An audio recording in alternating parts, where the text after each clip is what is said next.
Welcome to Burlap Teachers. Enjoy the video. In this video, I will explain how to play Zoom games. First, select a game that works well virtually, such as trivia, charades, or Pictionary. Make sure every participant has a reliable internet connection, along with a working webcam and microphone. It's also helpful to understand Zoom's core functions, like muting, unmuting, and using the chat feature, before you begin. This preparation ensures a smooth and enjoyable start for everyone involved. Next, designate one person as the game host. This individual will manage the meeting, explain the rules, and keep track of scores. Before the game starts, share all rules and instructions with participants, perhaps through a quick email or a shared document.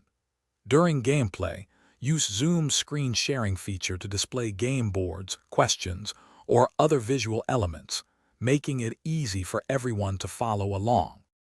To keep everyone engaged, actively encourage participation from all players.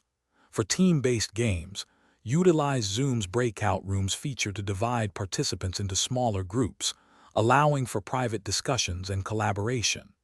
The chat feature is also excellent for quick answers, submitting scores, or asking questions without interrupting the main game flow. Remember, a lively atmosphere makes the experience much more enjoyable for everyone. Finally, be prepared to address any technical issues that may arise, such as audio or video problems. Having a quick troubleshooting guide or a designated tech support person can be very helpful. Always have a backup plan for unexpected interruptions, like a brief power outage.